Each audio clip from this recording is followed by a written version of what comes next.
اعوذ باللہ من الشیطان الرجیم، بسم اللہ الرحمن الرحیم۔ محتشم ناظرین، السلام علیکم ورحمۃ اللہ وبرکاتہ۔ رمضان شریف سے آپ زیادہ سے زیادہ استفادہ کر رہے ہوں گے، زیادہ سے زیادہ آپ اس سے فائدہ اٹھا رہے ہوں گے، ایسی ہماری امید ہے، اور اسی امید، اسی توقع کے ساتھ اس بزم کا آج ہم آغاز کر رہے ہیں۔ سلسلہ وار پروگرام ہم آپ کو پیش کر رہے ہیں، اور آج کا ہمارا عنوان ہے رمضان اور قرآن۔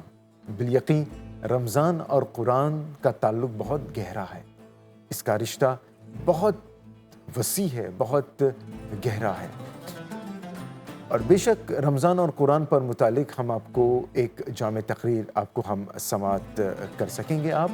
اور آئیے باقاعدہ اس مجلس کا آغاز ہم تلاوت کلام پاک سے کرتے ہیں، اور افتخار تلاوت حاصل کر رہے ہیں الاقصی مسجد کے پیش امام قاری المدنی الحسینی دامت برکاتہ عالیہ۔ آئیے سماعت کر کے ہم اپنے دلوں کو منور و مجلہ فرماتے ہیں۔ وقال الرسول يا رب إن قوم اتخذوا هذا القرآن مهجورا أعوذ بالله من الشيطان الرجيم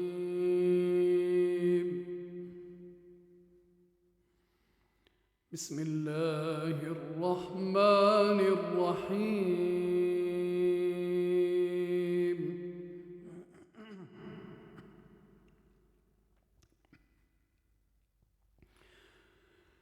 إنا نحن نزلنا عليك القرآن تنزيلا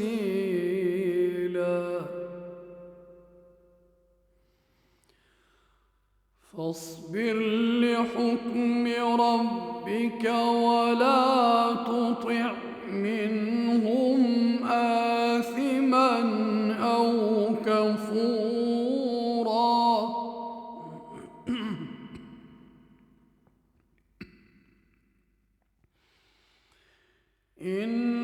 إنا نحن نزلنا عليك القرآن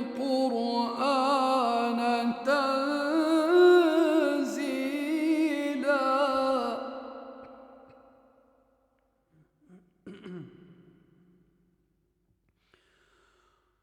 فاصبر لحكم ربك ولا تطع منهم آثما أو كفورا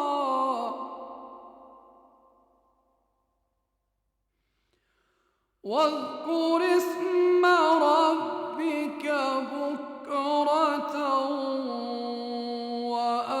وأصيلا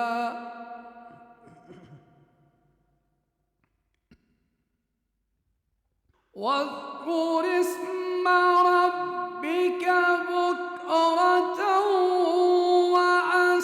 وأصيلا ومن الليل فاسجد له وسبحه ليلا طويلا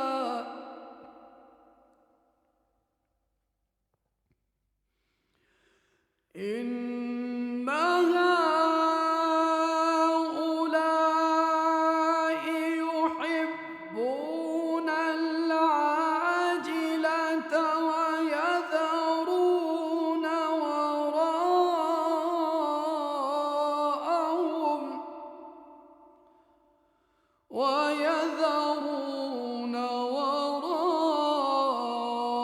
وراءهم يوما ثقيلا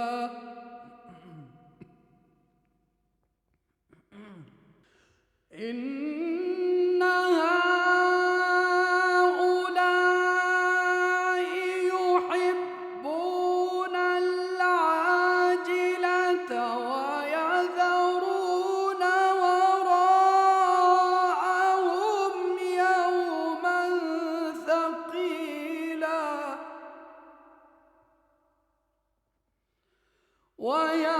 ويذرون وراءهم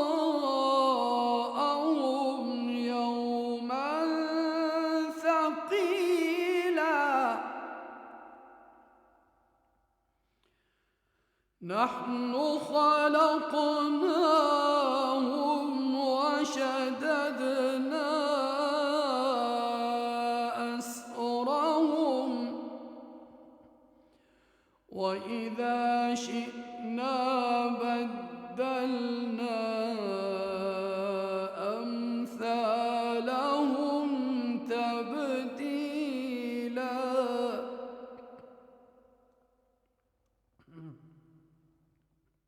نحن خلقناهم وشددنا أسرهم وإذا شئنا بدلنا أمثالهم تبديلا. إن هذه تذكرة فمن شاء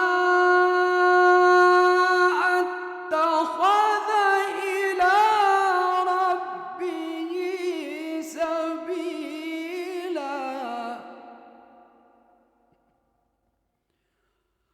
وما تشاءون إلا أن يشاء الله.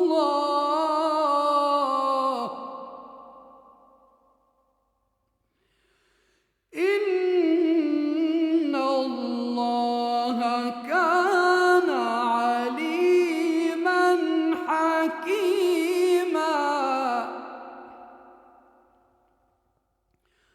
وما تشاءون إلا أن يشاء الله. إن الله كان عليما حكيما. يدخل من يشاء في رحمته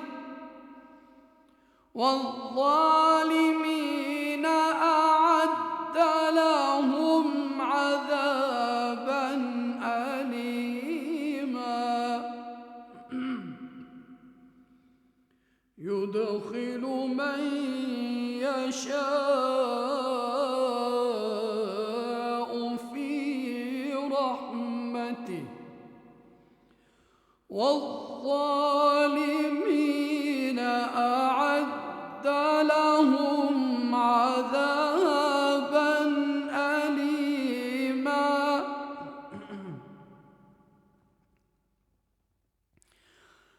لا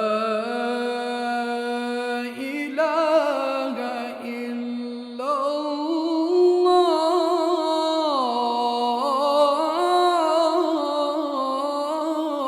الله. والله أكبر. والله أكبر ولله الحمد. بسم الله الرحمن الرحيم.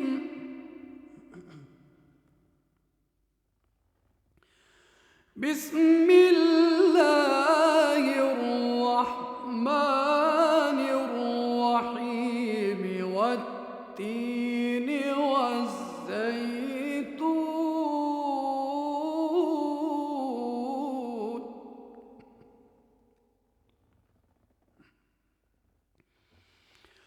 والتين والزيتون وطور سينين وهذا البلد الأمين.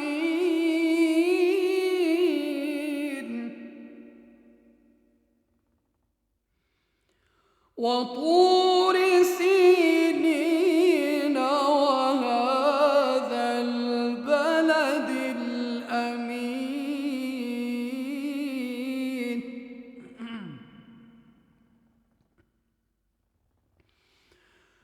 لقد خلقنا الإنسان في أحسن تقويم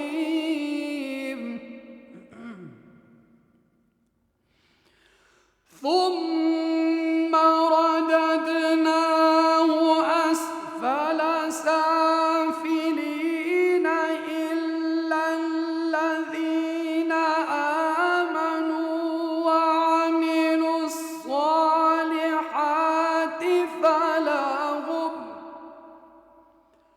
فلهم أجر غير ممنون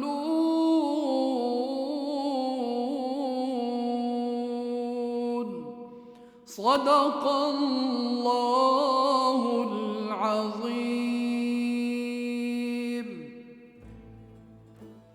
ناظرین، رمضان شریف اور قرآن کا تعلق بہت گہرا ہے. اگر دیکھیں تو رمضان شریف ہی میں قرآن نازل ہوا.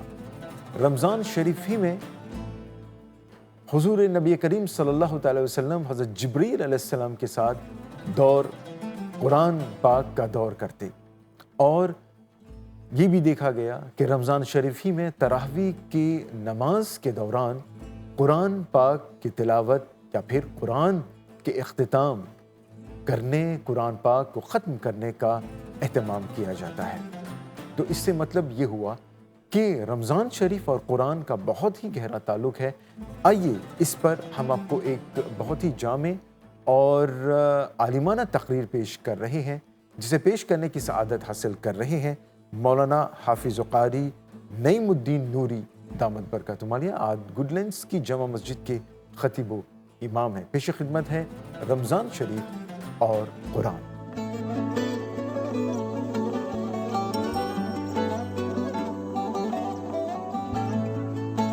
الحمد للہ رب العالمین والعاقبۃ للمتقین والصلاة والسلام علی سید الانبیاء والمرسلین وعلی آلہ واصحابہ الطیبین الطاہرین. اما بعد فاعوذ باللہ من الشیطان الرجیم. بسم اللہ الرحمن الرحیم. شہر رمضان الذی انزل فیہ القرآن صدق اللہ العظیم وصدق رسوله النبی الامین المکین الکریم ونحن على ذلك لمن الشاہدین والشاکرین والحمد للہ رب العالمین. الصلاة والسلام علیک یا رسول اللہ وعلى آلک واصحابک یا شفیعنا یوم الجزا صلی اللہ تعالی علیہ وسلم. اللہ سبحانہ و تعالی نے اس کائنات کو بنایا اور اس کائنات میں بہت ساری چیزوں کو پیدا فرمایا. ہر چیز کے پیدا کرنے میں اللہ تبارک و تعالیٰ کا مقصد ہے. ہر چیز کے پیچھے کچھ نہ کچھ مقصد ہے. اللہ تبارک و تعالیٰ نے ہمیں بہت ساری عبادات عطا فرمائیں. نماز ایک اہم عبادت ہے، اس کا بھی مقصد ہے. اللہ تبارک و تعالیٰ نے حج عطا فرمایا، اس کا بھی مقصد ہے. زکوٰۃ، اس کا بھی مقصد ہے. اللہ تبارک و تعالیٰ نے ہمیں رمضان المبارک کا مبارک مہینہ عطا فرمایا، اس کا بھی مقصد ہے کہ یہ رمضان المبارک کا مبارک وہ مہینہ ہے کہ جس میں انسان جب روزہ رکھتا ہے، اللہ کی عبادت کرتا ہے، اللہ کی رضا کے لیے اس کی عبادت کرتا ہے، تو اللہ تبارک و تعالی اس کے گناہوں کو جلا دیتا ہے، اسے گناہوں سے پاک اور صاف فرما دیتا ہے. لیکن آج ہمارا حال کیا ہے؟ ہر چیز بس رسمی رہ گئی، ہم اس کے اصل مقصد کو بھول گئے. اسی لیے ہر سال رمضان المبارک کا مہینہ آتا ہے اور آ کر چلا جاتا ہے. ہماری زندگی کے اندر جس طریقے سے چینجنگ آنا چاہیے، بدلاؤ آنا چاہیے، وہ ہمیں نظر نہیں آتا. ہمیں چاہیے کہ ہم رمضان المبارک کے اصل مقصد کو سمجھیں کہ اللہ تبارک و تعالی نے یہ مبارک مہینہ ہمیں کس لیے عطا فرمایا. آپ دیکھیں کہ اللہ تبارک و تعالی نے رمضان المبارک کا مہینہ کس لیے عطا فرمایا. رب تعالی خود فرماتا ہے کہ میں نے رمضان کے روزے تم پر فرض کیے صرف تم پر ہی نہیں بلکہ تم سے اگلوں پر بھی روزے فرض تھے، لیکن کس لیے؟ لعلکم تتقون، تاکہ آپ متقی بن جائیں، پرہیزگار بن جائیں، نیک بن جائیں۔ لیکن ہم اس کی قدر کو بھول گئے۔ اب آپ دیکھیں جو ہے کہ اللہ تبارک و تعالیٰ قرآن مقدس میں ارشاد فرماتا ہے، شہر رمضان الذی انزل فیہ القرآن، رمضان کا مہینہ جس میں اللہ تبارک و تعالیٰ نے قرآن کا نزول فرمایا، قرآن مقدس کا نزول اسی مبارک مہینے میں ہوا۔ رمضان کی اگر فضیلت کو اور اس کی عظمت کو جاننا ہے تو آپ یوں سمجھ سکتے ہیں کہ آپ جانتے ہیں اللہ تبارک و تعالیٰ نے قرآن مقدس میں یہ بھی ارشاد فرمایا کہ جب سے زمین اور آسمان کو پیدا کیا گیا تب سے ہی مہینے پورے کی پورے 12 مہینے ہیں، لیکن کسی مہینے کا ذکر آپ کو قرآن مقدس میں صراحت کے ساتھ نہیں مل سکتا۔ صرف اگر آپ دیکھیں تو رمضان المبارک کا مبارک وہ مہینہ ہے جس کا نام اللہ تبارک و تعالیٰ نے قرآن مقدس میں ذکر فرمایا اور ارشاد فرمایا، شہر رمضان الذی انزل فیہ القرآن۔ اور آپ یوں بھی رمضان کی عظمت کو سمجھ سکتے ہیں کہ اللہ تبارک و تعالیٰ نے عظیم کتاب جو سب سے اعلیٰ سب سے افضل کتاب ہے، اللہ تبارک و تعالیٰ نے اس کتاب کو بھی رمضان المبارک کے مبارک مہینے میں نازل فرمایا، اور کسی ماہ میں نازل نہیں فرمایا، بلکہ اللہ تبارک و تعالی ہمیں یہ بتا رہا ہے کہ یہ مبارک مہینہ کتنی عظمتوں اور برکتوں والا ہے کہ اسی مہینے میں اللہ تبارک و تعالی نے اپنے آخری اس کلام کو نازل فرمایا۔ تو اے لوگو، ہمیں چاہیے اس کی قدر کریں، اس مہینے میں خوب عبادت کریں، قرآن پاک کی تلاوت کریں، قرآن کے ترجمے کو پڑھیں۔ اللہ تبارک و تعالی نے ہمیں یہ مبارک مہینہ عطا فرمایا، اس لیے کہ ہم میں سے کوئی نہیں جانتا کہ اگلے سال پھر ہمیں رمضان ملے گا یا نہیں ملے گا۔ اگر اس بار اللہ نے آپ کو یہ مبارک مہینہ عطا فرما دیا ہے آپ کی زندگی میں، تو آپ کو چاہیے کہ اس مہینے کی قدر کریں، اس کے ایک ایک لمحے کی قدر کریں۔ اللہ تبارک و تعالی اس میں خوب برکتیں نازل فرماتا ہے، رحمتیں نازل فرماتا ہے، اور اس نیت کے ساتھ اس مہینے میں عبادت کریں کہ انشاءاللہ رمضان کے بعد بھی میں کنٹینیو اسی طریقے سے اللہ کی عبادت میں لگا رہوں گا۔ اب آپ دیکھیں، رمضان المبارک ہے اور پھر اس میں قرآن مقدس کا نزول ہے۔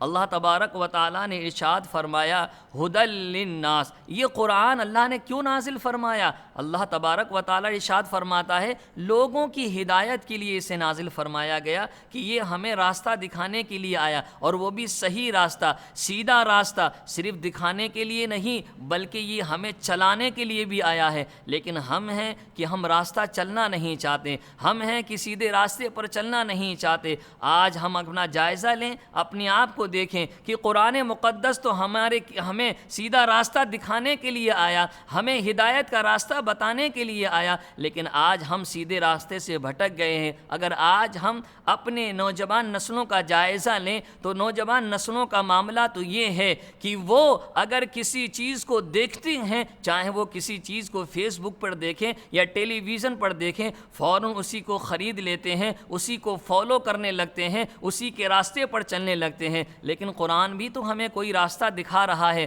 قرآن بھی تو ہمیں راستہ چلا رہا ہے، لیکن ہم اس راستے پر چلنے کے لیے تیار نہیں ہیں۔ آپ یاد رکھیں، دنیا کے دکھائے ہوئے راستے پر اگر آپ چلیں گے تو آپ جو ہے جہنم میں چلے جائیں گے، لیکن اگر آپ قرآن کے بتائے ہوئے راستے پر چلیں گے تو انشاءاللہ آپ سیدھے جنت میں داخل ہوں گے۔ تو اللہ تبارک و تعالی نے اس مبارک مہینے میں قرآن مقدس کو نازل فرمایا، اور اللہ تبارک و تعالی نے ارشاد فرمایا انا انزلناہ فی لیلۃ القدر، کہ ہم نے قرآن کو قدر والی رات میں نازل فرمایا۔ یہ بھی ذرا سوچنے کا مقام ہے۔ رمضان کا مہینہ، اس میں پورے کمپلیٹلی آپ دیکھیں 30 دن ہوتے ہیں یا 29 دن ہوتے ہیں، اور وہ اتنی ہی راتیں ہوتی ہیں، لیکن اللہ نے یہ نہیں فرمایا کہ ہم نے اسے پہلے روزے کو دوسرے روزے کو نازل فرمایا، بلکہ اللہ تبارک و تعالیٰ فرما رہا ہے کہ ہم نے اس کتاب کو قدر والی رات میں نازل فرمایا،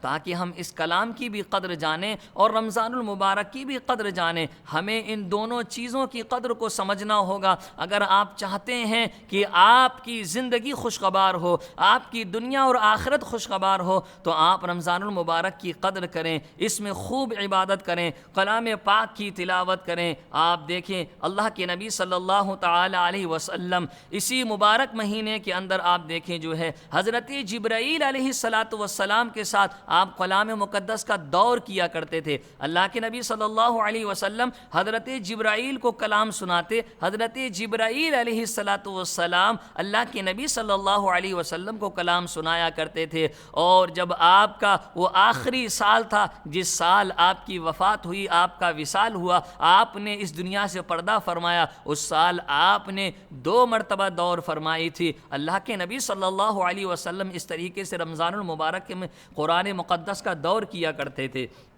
تو ہمیں پھر کس طریقے سے قرآن کو پڑھنا چاہیے، ہمیں کس طریقے سے جو ہے اس کی دور کرنا چاہیے۔ آپ دیکھیں اللہ تبارک و تعالیٰ نے اس مبارک مہینے کو ہمارے لیے کتنا برکتوں والا بنایا ہے، کتنا رحمتوں والا بنایا ہے۔ آپ ذرا اندازہ لگائیں کہ اس کا ایک ایک لمحہ ہمارے لیے کتنی برکتوں والا ہے۔ قرآن مقدس کی تلاوت ہمارے لیے کتنی نجات کا ذریعہ ہے، ہمارے لیے بخشش کا ذریعہ ہے۔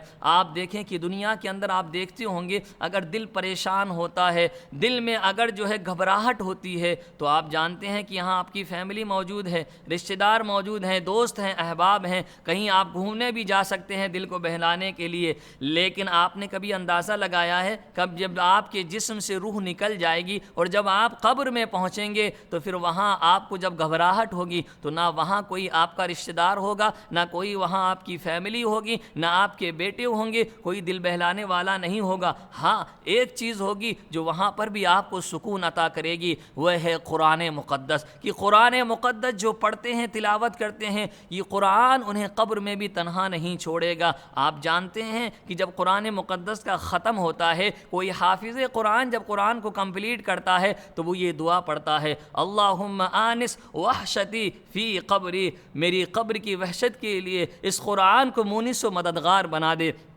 اسی طریقے سے آپ دیکھیں صرف قبر کی بات نہیں ہے بلکہ فرمایا گیا، اللہ کے نبی صلی اللہ علیہ وسلم کا ارشاد پاک ہے، آقا کریم صلی اللہ علیہ وسلم ارشاد فرماتے ہیں، الصیام والقرآن یشفیان للعبد، کہ قرآن اور رمضان دونوں چیزیں قیامت میں بھی شفاعت کریں گے۔ یعنی اگر آپ نے رمضان کے روزے یہاں رکھی، اللہ کی عبادت کی اور قرآن کی تلاوت ہمیشہ جاری رکھی، تو یہ دونوں چیزیں اللہ کی بارگاہ میں آپ کی شفاعت کریں گی۔ یہ دونوں چیزیں اللہ کی بارگاہ میں کیسے شفاعت کریں؟ روزہ کہے گا مولا میں نے اس کو بھوکا رکھا، تیری رضا کے لیے بھوکا رہا، میں اس کی شفاعت کرتا ہوں، میں اس کی سفارش کرتا ہوں، میرے مولا میری اس سفارش کو اس کے حق میں قبول فرما لے۔ اللہ قبول فرما لے گا، اس کی بخشش و نجات فرما دے گا۔ قرآن بھی اسی طریقے سے کہے گا اور اس کی بھی شفاعت کو قبول کیا جائے گا۔ تو اے میرے پیارے آقا صلی اللہ علیہ وسلم کے پیارے دیوانوں، ہمیں چاہیے کہ ہم رمضان کی قدر کریں اور رمضان المبارک میں خوب قرآن کی تلاوت کریں، روزے رکھیں اور برائیوں سے بچیں۔ اللہ تعالی ہم سب کو کہنے سننے سے زیادہ عمل کی توفیق و رفیق عطا فرمائے۔ استغفر اللہ ربی من کل ذنب واتوب الیہ وما علینا الا البلاغ۔ السلام علیکم ورحمۃ اللہ وبرکاتہ۔ وقال الرسول يا رب إن قوم اتخذوا هذا القرآن مهجورا۔ ناظرین، رمضان شریف اور قرآن پر مشتمل یہ پروگرام اختتام کو پہنچا۔ رب قدیر سے دعا ہے کہ اے مولا کائنات اپنے حبیب لبیب صلی اللہ علیہ وسلم کے صدقے میں ہم سب کو اچھی طرح سے قرآن شریف پڑھنے کی توفیق عطا فرما، اور نہ صرف رمضان میں بلکہ رمضان کے باہر بھی قرآن پڑھنے کی توفیق عطا فرما، قرآن پڑھنے کی عادت ڈال، قرآن پڑھنے کی توفیق عطا فرما، آمین ثم آمین۔ آخر میں جناب محمد فیروز کناوا قادری کی زبانی یہ نعت رسول مقبول صلی اللہ تعالی وسلم سے ہم پروگرام کا اختتام کریں گے۔ آپ کی توجہ کے لیے شکریہ۔ اگلی ملاقات تک انور کو اجازت۔ السلام علیکم ورحمۃ اللہ وبرکاتہ۔ بخشش کرم عطا ہے سرکار کی گلی میں، بخشش کرم عطا ہے سرکار کی گلی میں، بخشش کرم عطا ہے سرکار کی ہر درد کی دوا ہے، ہر درد کی دوا ہے، سرکار کی گلی میں ہر درد کی دوا ہے، سرکار کی گلی میں دنیا آخرت کی ہر شے وہی سے پائی، جو مانگا مل گیا ہے، سرکار کی گلی میں جو مانگا مل گیا ہے، سرکار کی گلی میں ہر درد کی دوا ہے، سرکار کی گلی میں آقا مجھے سنبھالو، جیسا بھی ہوں نبھالو، میری یہی دعا ہے، سرکار کی گلی میں میری یہی دعا ہے، سرکار کی گلی میں ہر درد کی دوا ہے، سرکار کی گلی میں سایہ کیے ہوئے ہیں جود و سخا کے بادل، منگتا کھڑا ہوا ہے، سرکار کی گلی میں منگتا کھڑا ہوا ہے، سرکار کی گلی میں ہر درد کی دوا ہے، سرکار کی گلی میں ان کی گلی تھے منگتے سب جانتے ہیں مجھ کو، میرا یہ مرتبہ ہے، سرکار کی گلی میں میرا یہ مرتبہ ہے، سرکار کی گلی میں ہر درد کی دوا ہے، سرکار کی گلی میں آل نبی کا صدقہ ملتا ہے ہر گدا کو، جاری یہ سلسلہ ہے، سرکار کی گلی میں جاری یہ سلسلہ ہے، سرکار کی گلی میں ہر درد کی دوا ہے، سرکار کی گلی میں صوفی خلیل تو نے کیسا نصیب پایا، تو جا کے کھو گیا ہے، تو جا کے کھو گیا ہے، سرکار کی گلی میں ہر درد کی دوا ہے، سرکار کی گلی میں بخشش کرم عطا ہے، سرکار کی گلی میں ہر درد کی دوا ہے سرکار کی گلی میں.